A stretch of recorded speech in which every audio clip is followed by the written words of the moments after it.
सस्नेह नमस्कार. गझल प्रावीण्य परिवारातील गझल गझल प्रावीण्य परिवाराचे सर्वे सर्वा आदरणीय प्रवीण सर, कुशल तंत्रज्ञ प्रणव उर्फ पीके आणि आजच्या गझल मनातील या कार्यक्रमाच्या सादरकर्त्या गझलकारा सौ सविता म्हात्रे आपणा सर्वांचे मी इथे सहर्ष स्वागत करते. तसेच उपस्थित सर्व गझलकारांचे सुद्धा मी इथे सहर्ष स्वागत करते.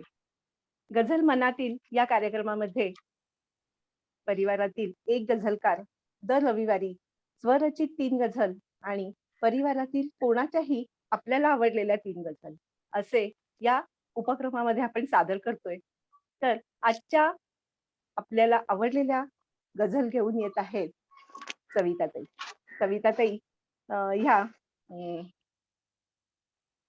सेंट्रल रेल्वेमध्ये लीगल डिपार्टमेंटमध्ये चीफ लॉ असिस्टंट या पदावरून निवृत्त झाल्या आहेत आणि आता त्यांनी आपला पूर्ण वेळ गझलसाठी वाहून घेतला आहे आणि त्या छान छान गझल करून आम्हाला सुद्धा ऐकवत असतात आणि आज त्या आपल्या इथे त्यांच्या मनातील सगळ्या गझल सादर करण्यासाठी उपस्थित राहिल्या आहेत.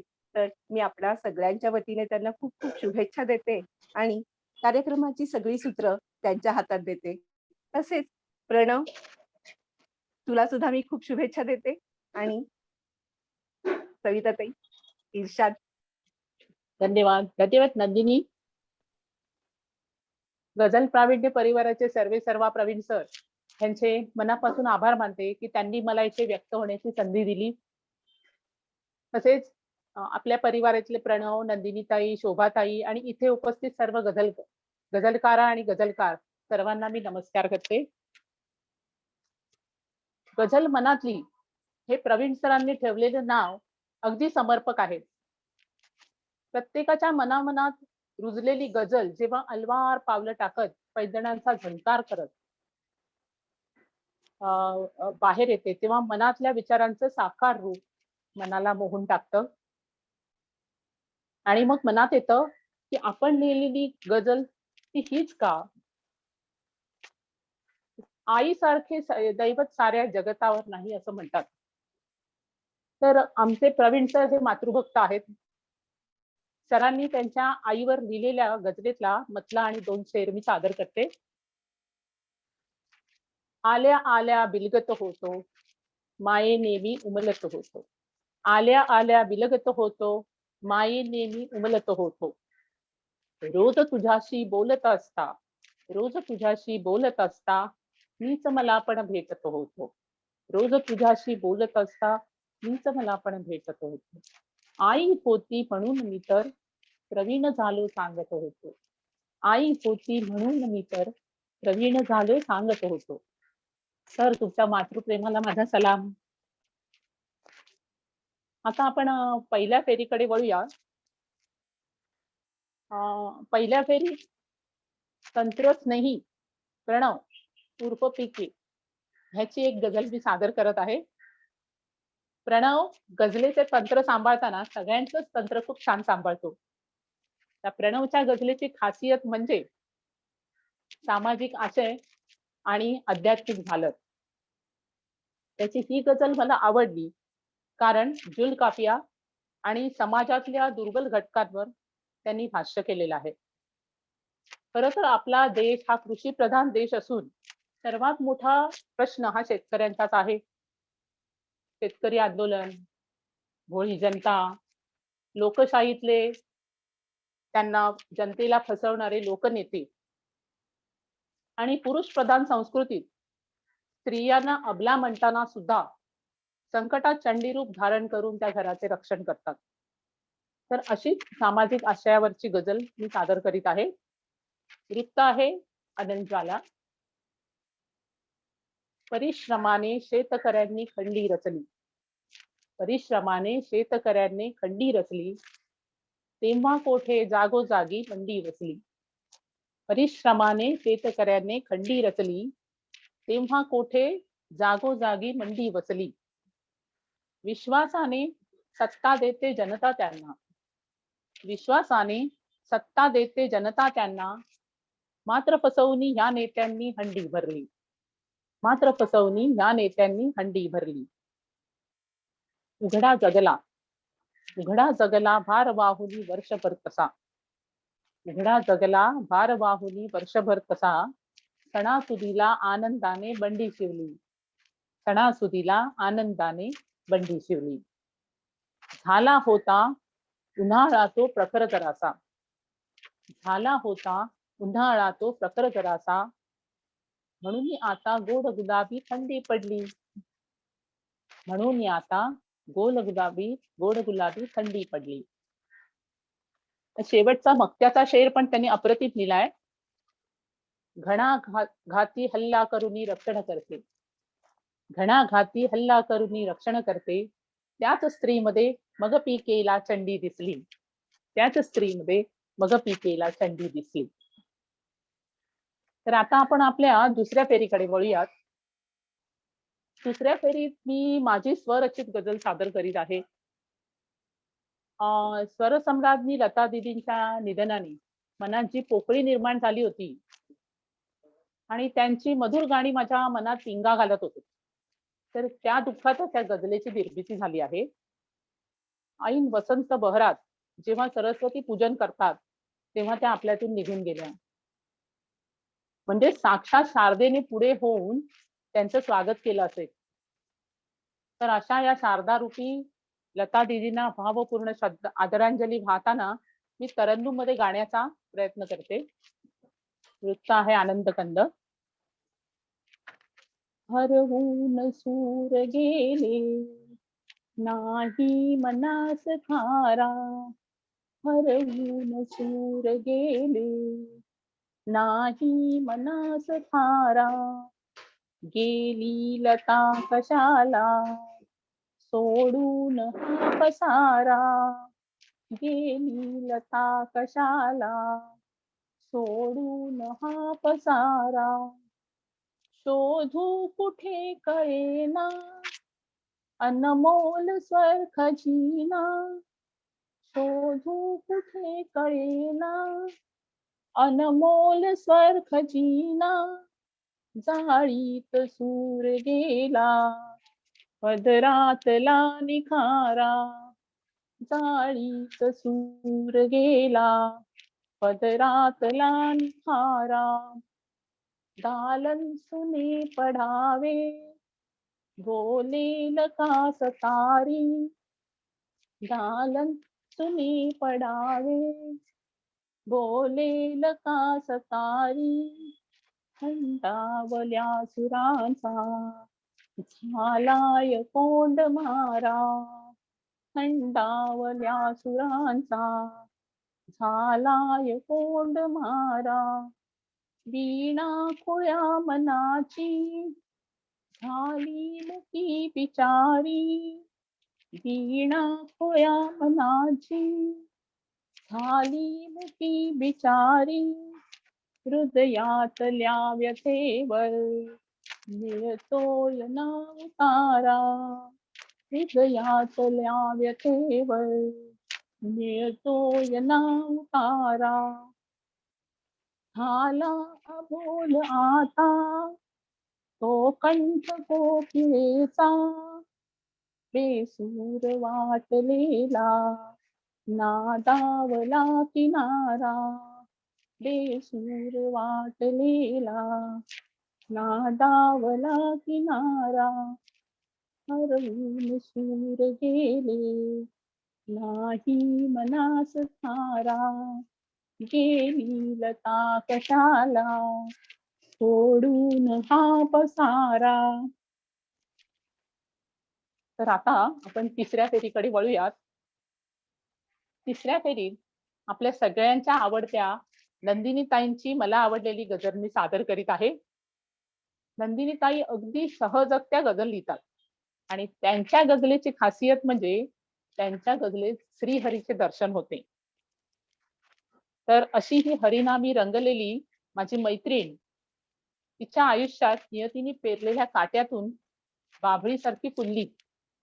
ह्या गझलेत तिने स्वतःशी संवाद साधलाय.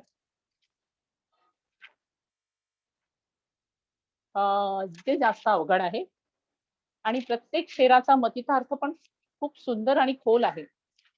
वृत्त आहे रंगराग. राहणी जरी साधी वेगळी असू शकते. राहणी जरी साधी वेगळी असू शकते.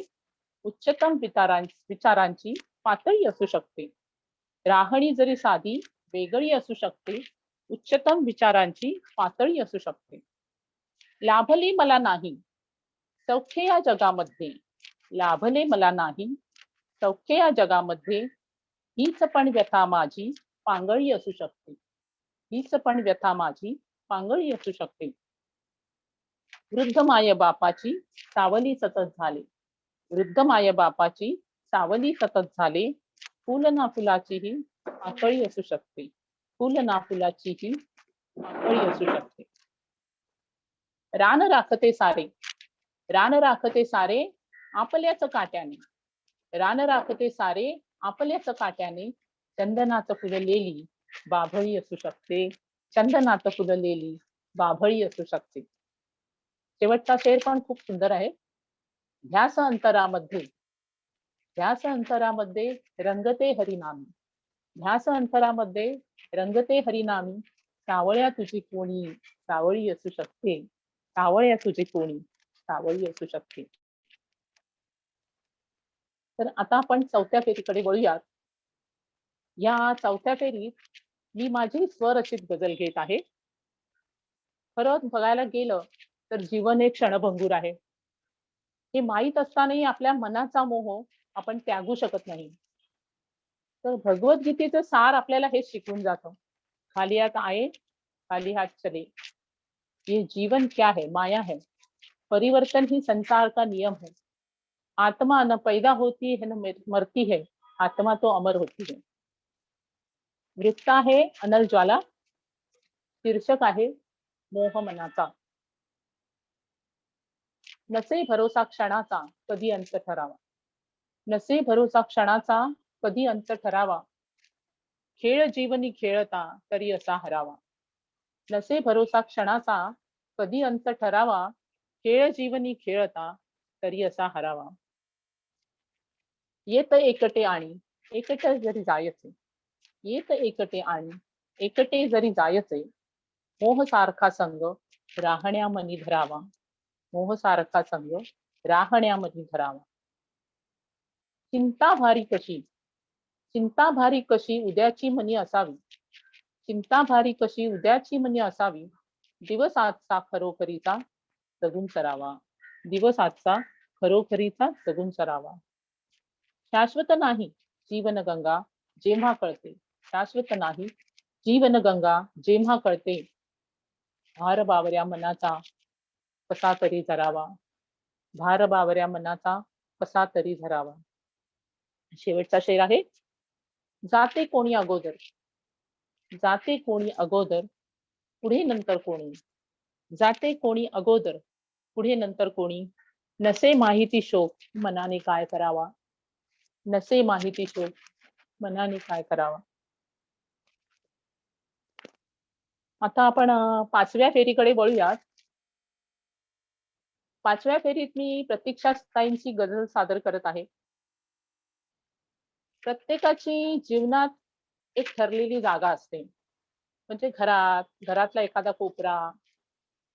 तर जिथे आपण सुखदुःखाचे क्षण जगत असतो. डॉक्टर APJ अब्दुल कलाम आपले दिवंगत राष्ट्रपती आणि थोर सायंटिस्ट हे सांगायचे की रोज शाळेत जाण्याऐवजी एक दिवस शाळेला दांडी मारून पिक्चरला गेलो तर ती मौज मजा जास्त लक्षात राहते. तर रोजच्या रटाळ जीवनात थोडी मौज मजा पण केलीच पाहिजे. तर प्रतीक्षाची ही हलकी फुलकी गझल मला खूप आवडली. ते सादर करते. वृत्त आहे व्योमगंगा. शीर्षक आहे हाच कट्टा. पेटलेल्या वादळांना शांत करतो हाच कट्टा. पेटलेल्या वादळांना शांत करतो हाच कट्टा. प्रेम हृदयी वाहताना भाव जपतो हाच कट्टा. प्रेम हृदयी वाहताना भाव जपतो हाच कट्टा. मौज मस्ती जीवनाची. मौज मस्ती जीवनाची शान ठरतो हाच कट्टा. मौज मस्ती जीवनाची, शान ठरतो हाच कट्टा, प्रीत फुलते प्रेम रंगी, रंग भरतो हाच कट्टा. प्रीत फुलते प्रेम रंगी, रंग भरतो हाच कट्टा. गोड गप्पा हास्य गाली, गोड गप्पा हास्य गाली, आणि हाती कप चहाचा. गोड गप्पा हास्य गाली, आणि हाती कप चहाचा. सोबतीला मित्र सारे, सोबतीला मित्र सारे, त्यातच असतो हाच कट्टा. सोबतीला मित्र सारे, त्यातच असतो हाच कट्टा. योग्य वेळी साथ देतो, योग्य वेळी साथ देतो, जीवनाचे मोल करतो. योग्य वेळी साथ देतो, जीवनाचे मोल करतो. गुंफलेल्या आठवांनी नाद भरतो हाच कट्टा. गुंफलेल्या आठवांनी नाद भरतो हाच कट्टा. आवडीची खास जागा, आवडीची खास जागा, प्रेयसीला भेटण्याची. आवडीची खास जागा, प्रेयसीला भेटण्याची. गुजमनीचे व्यक्त करण्या, खास ठरतो हाच कट्टा. गुजमनीचे व्यक्त करण्या, खास ठरतो हाच कट्टा. तर आता आपण जाऊया 6व्या फेरीकडे. या फेरीत मी माझी स्वरचित गझल सादर करत आहे. गझल ही विधा नेहमीच मला झपाटून टाकते आणि टाकत राहणार आहे. कारण माझ्या जीवनात तिला फार महत्वाचं स्थान आहे. आणि जसं आपण म्हणतो लाईफ लाईन, तशी ती माझी लाईफ लाईन आहे. गझल शिवाय जगण्याचा विचार मी करूच शकत नाही. आणि सर्व सुखात दुःखात नेहमीच तिने माझा हात धरलेला आहे. तर वृत्त आहे जलौघ वेघा. असाच माझा स्वभाव आहे, असाच माझा स्वभाव आहे, कधी न केला उठावा आहे. असाच माझा स्वभाव आहे, कधी न केला उठावा आहे. तुझ्या मनीचे मला कळावे, तुझ्या मनीचे मला कळावे, असाच झाला ठराव आहे. तुझ्या मनीचे मला कळावे, असाच झाला ठराव आहे. किती करावे तरी कुणाचे, किती करावे जरी कुणाचे, तरी फुकाचा दबाव आहे. किती करावे जरी कुणाचे, तरी फुकाचा दबाव आहे. कधी जमावी अशी अलामत, म्हणून करते सरावा आहे. कधी जमावी अशी अलामत, म्हणून करते सरावा आहे. जरी मनाला झपाटलेले गझल जीवाचा लगावा आहे. जरी मनाला झपाटलेले गझल जीवाचा लगावा आहे. धन्यवाद.